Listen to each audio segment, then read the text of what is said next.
Baik, mungkin kita bisa berdoa sekali lagi. Ya Tuhan, Bapa kami yang bertata di surga, bisa mendengarkan mendengarkan firman-Mu, kiranya apa yang kami dengarkan hari ini seluruh dari kehendak bersama kita. Terima kasih ya Bapa, di dalam Tuhan Yesus, yang sudah berucap syukur. Amin.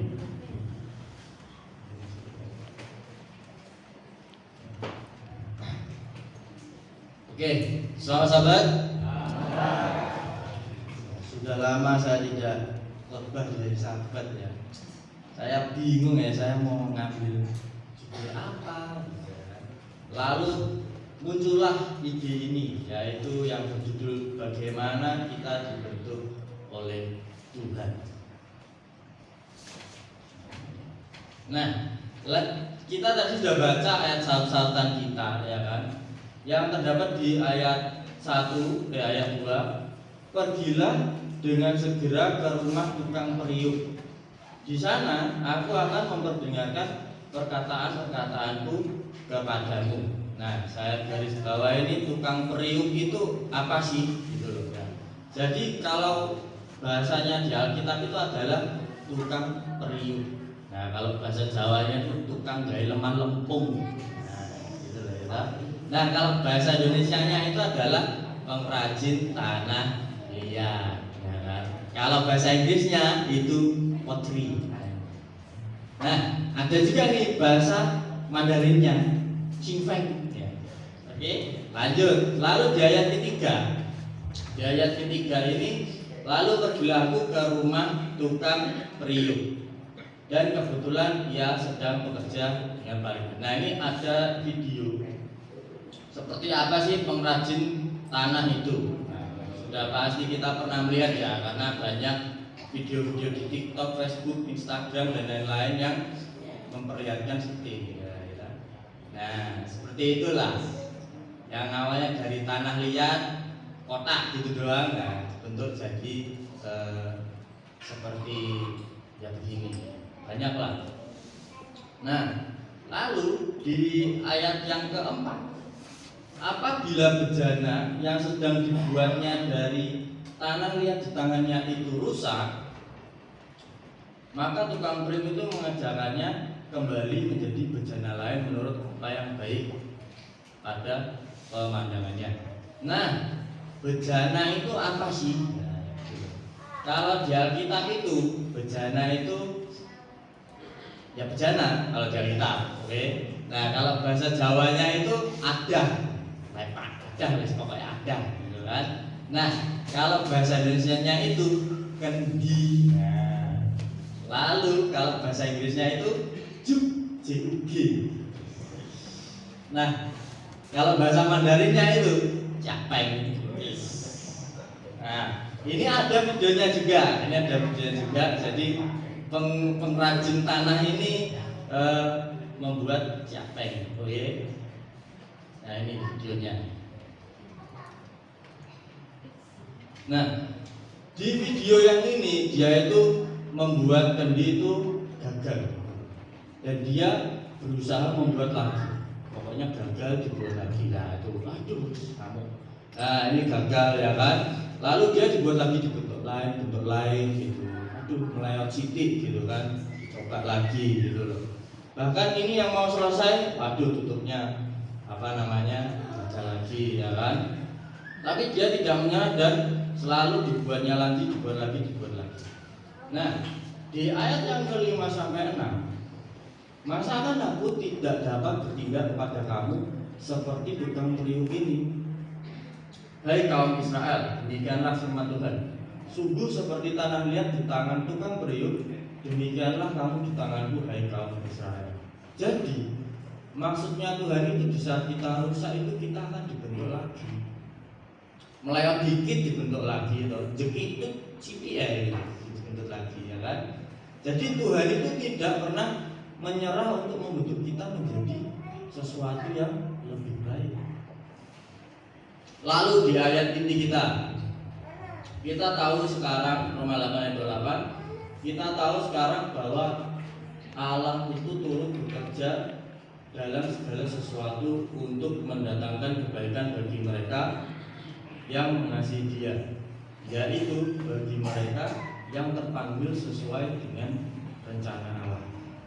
Nah, oke, kita setuju ya kalau Allah itu turut bekerja di dalam segala sesuatu hidup kita. Setuju enggak? Setuju. Oke. Lalu muncullah sebuah pertanyaan. Nah, apakah kita itu pernah merasa hidup kita itu penuh dengan tantangan dan pergumulan yang berat? Pernah nggak sih kita itu merasa seperti berada di titik terendah? Kalau bahasa kerennya itu mental breakdown. Terus bertanya-tanya, kenapa sih maksud Tuhan itu memberikan saya semua ini? Itu maksudnya apa? Saya pun juga bertanya, gitu. Kenapa? Apa maksudnya saya disuruh ke hari ini? Ya kan? Jadi Tuhan itu memiliki cara yang unik untuk membentuk setiap kita. Bukan hanya melalui saat-saat yang indah, tetapi juga melalui saat-saat yang sulit. Nah, di saat masa sulit itulah kita harus tahu bahwa Tuhan itu sebagai sang pembentuk, ya kan? Nah, ini ada video lagi. Ini dia seorang pengrajin tanah liat yang sedang bikin sesuatu. Jadi di dalam Yeremia tadi itu Tuhan diibaratkan sebagai tukang priuk yang membentuk tanah liat menjadi bejana yang indah. Sama seperti tukang priuk yang mengolah tanah liat dengan sabar, Tuhan pun juga sabar membentuk kita. Nah, sebagaimana ini ada videonya ini, dia itu dipiji-piji, ditepuk-tepuk, ya kan, diperbaiki tanah liatnya, gitu kan, dihaluskan, gitu kan. Jadi tanahnya itu yang tadinya sebelum menjadi sesuatu itu dia harus melewati berbagai proses. Nah, sama Tuhan pun memproses kita melalui berbagai situasi hidup untuk membentuk karakter dan iman kita. Nah, ini dia sabar step by step, ya kan? Diiris-iris lah, dipotong sampai giling. Kalau yang tadi kan di video awal tadi cepet ya dia punya, tapi ini tuh dengan telaten step by step, buat alasnya dulu, ya kan. Nah, ini terus dibuat pijakannya, gitu kan. Dia sangat teliti memperhatikan detail-detail kecil. Ini tuh dari tanah liat ini. Tuh buat pegangannya, step by step, dibuat pegangnya, gitu. Oke, ya, kayaknya masih lama ya. Selanjutnya, nah, terus bagaimana caranya untuk melewati berbagai proses itu? Yaitu melalui pergumulan. Jadi pergumulan yang ada di hidup kita, pergumulan-pergumulan yang bahkan kita hadapi saat ini, bahkan besok, ya kan, yang akan kita hadapi. Kenapa besok? Karena hari ini hari Sabat, jadi di mana hari kita beristirahat dan fokus pada Tuhan, ya kan? Nah, selanjutnya di Roma 5 ayat 3-4 ini mengingatkan kita bahwa penderitaan itu menghasilkan ketekunan, dan ketekunan ini menghasilkan tahan uji, dan tahan uji ini menghasilkan pengharapan. Melalui setiap tantangan Tuhan membentuk kita menjadi pribadi yang lebih kuat dan penuh harapan. Sebenarnya ada bukti nyata, yang terjadi di dalam hidup kita itu tentang ayat ini. Jadi dulu itu nenek saya itu kalau mau sekolah itu harus jalan kaki 5 km. Nah, kalau mama saya dulu itu naiknya sepeda ontel, ya kan? Nah, kalau saya naik motor, ya kan, ke sekolah itu. Lalu anak saya nanti mungkin akan bisa jadi naik mobil, gitu loh. Kenapa seperti itu? Karena masa yang sulit itu akan menciptakan orang yang kuat. Nah, kalau seseorang itu sudah kuat, dia akan mengubah masa sulit itu menjadi masa yang mudah, gitu loh. Menjadi mudah. Nah, coba saya tanya ini Mas Julian, masa nanti mau Kiara sekolahnya jalan kaki lagi? Tidak mau kan? Ya, tidak apa. Nggak mau lah pastinya. Kayak kita sebagai mungkin bapak ibu yang dulu sekolahnya itu susah gitu kan, harus melewati sungai-sungai hutan-hutan gitu ya. Kan nggak mau kan anaknya juga seperti itu gitu. Nah itu yang awalnya masa sulit mengubah seseorang menjadi kuat, seseorang yang kuat itu mengubah masa sulit menjadi masa yang mudah. Sama seperti hari ini ayat ini gitu kan. Nah, banyak orang berpikir bahwa berkat itu selalu datang dalam bentuk-bentuk hal yang menyenangkan. Tetapi berkat-berkat Tuhan ini juga bisa hadir dalam bentuk ujian dan tantangan. Kadang kita perlu melalui masa sulit untuk menjadi pribadi yang lebih kuat dan dewasa. Seperti halnya itu seorang atlet yang dia menjalani latihan setiap hari, latihan berat gitu kan, untuk memperkuat otot dan daya tahannya. Kita pun juga dibentuk melalui latihan hidup gitu kan. Mungkin kita menghadapi kegagalan atau pengkhianatan, tapi dari situlah Tuhan itu membangun kesabaran, ketahanan, dan kedewasaan di dalam diri kita. Nah, terkadang proses ini itu menyakitkan atau membuat kita itu tidak merasa nyaman, tetapi kita itu harus berserah dan kita mempercayakan diri sepenuhnya kepada Tuhan yang memiliki rencana baik. Kita harus belajar berserah dalam proses pembentukan. Sama seperti tanah liat yang tidak bisa membentuk dirinya sendiri, kita pun perlu berserah kepada Sang Pembentuk. Ini berarti menerima prosesnya dengan hati yang rela dan terbuka. Jadi yang awalnya kita mungkin berdoa ya, kita berdoa dalam satu hal, tetapi Tuhan itu memberikan hal yang berbeda, karena Dia tahu yang terbaik buat kita. Sama halnya pengrajin tanah, Dia tahu mana tanah yang baik dan bagus. Tapi bukan tanahnya loh yang tahu ya kan, karena ya emang dia itu tanah gitu, dia nggak tahu bahwa dia baik atau enggak, karena emang dia tanah. Yang tahu adalah pengrajinnya. Nah sama seperti kita manusia, kita itu juga manusia, kita nggak tahu kita itu baik atau benar atau apa. Yang tahu siapa? Yang tahu ya Tuhan gitu. Ya kan? Jadi mungkin seseorang berdoa untuk karir yang maju ya kan, saya pengen jadi ini, tapi justru diberikan pekerjaan yang mungkin tampaknya biasa-biasa saja. Namun melalui pekerjaan itu Tuhan itu membentuk kesetiaan, kerendahan hati, dan kepemimpinan yang bijaksana. Itulah yang jarang kita sadari ya kan? Nah begitu pula dengan saya itu jadi saya itu sempat yang namanya sakit hati. Jadi ini itu kayak ya ibaratnya kayak putus cinta lah gitu. Saya putus sama cewek saya, tapi bukan cuma sekedar putus, tapi itu kayak saya itu kehilangan orang tersebut. Teman-teman pun juga tahu itu gitu. Dan saya itu baru pertama kali merasakan yang namanya itu sesak di dada gitu kan. Kalau dulu orang-orang bilang sakit hati saya sampai sesek dada saya, itu saya nggak percaya. Saya nggak percaya kok bisa sampai membuat sesak di dada itu kenapa gitu. Nah ternyata waktu papa saya meninggal dulu itu saya juga nggak merasakan sakit di dada. Saya kecelakaan dulu waktu itu saya sudah nggak merasakan kayak sakit di dada. Saya masuk rumah sakit itu saya nggak ada rasa khawatir atau ketakutan yang membuat sampai sesek itu nggak pernah. Nah jadi memang baru pertama kali saya merasakan itu kemarin itu waktu pas patah hati itu. Nah waktu itu saya udah kayak orang linglung, saya orang-orang di rumah, saudara-saudara saya pun juga sadar, teman-teman gereja pun juga sadar gitu kan, kayak apa sih yang dipikirin gitu loh, ya kan. Terus saya pun tuh juga bertanya-tanya kenapa sih saya dibuat seperti ini gitu loh.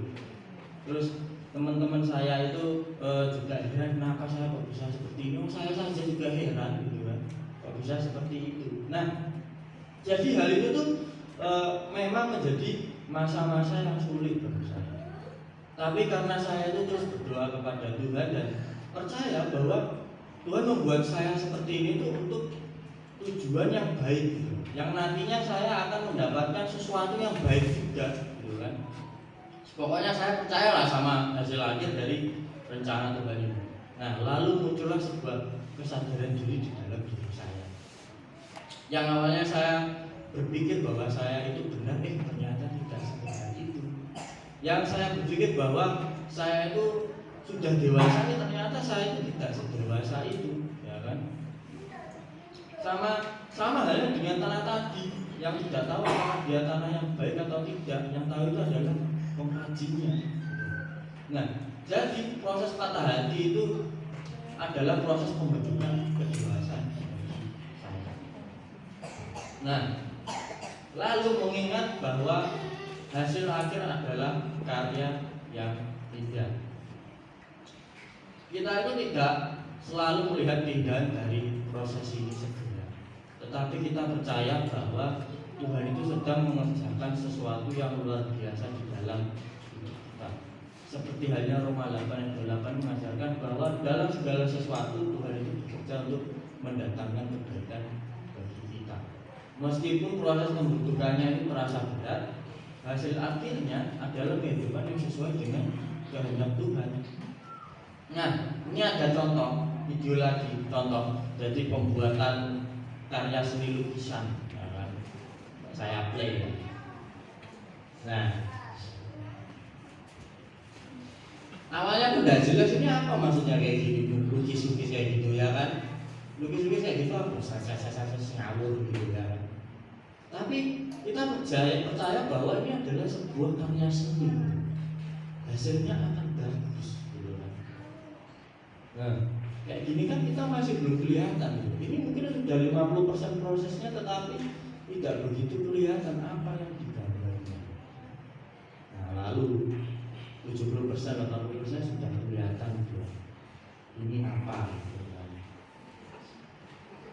Nah, ternyata dia adalah sebuah lukisan tentang perkotaan. Nah, itu adalah mobil, itu adalah gedung tinggi, itu ada lampunya, itu adalah pantulan dari cahaya matahari. Mungkin kurang kelihatan ya karena agak kuning ya.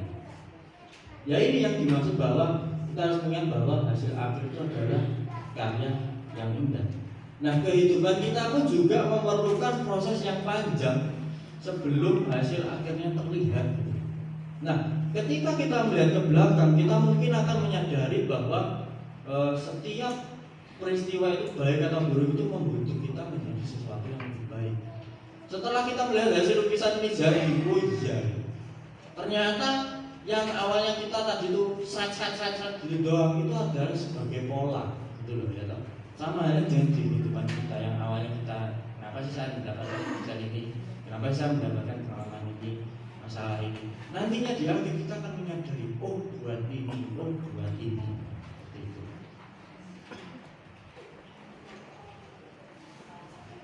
Jadi, ini adalah kesimpulannya. Setiap pengalaman hidup itu baik suka maupun duka adalah bagian dari proses pembentukan yang Tuhan pakai untuk mengembangkan iman dan karakter kita. Saya tebalkan, jadi setiap proses pembentukan itu akan mengembangkan iman dan karakter kita. Nah, tergantung kitanya itu mau menghadapi proses pembentukan Tuhan itu enggak. Kalau mau ya kita hadapi proses pembentukan itu dengan hati yang terbuka dan penuh kesabaran. Selalu ingat bahwa Tuhan itu sedang bekerja di dalam hidup kita dan bahwa hasil akhirnya akan indah. Terima kasih Tuhan Yesus.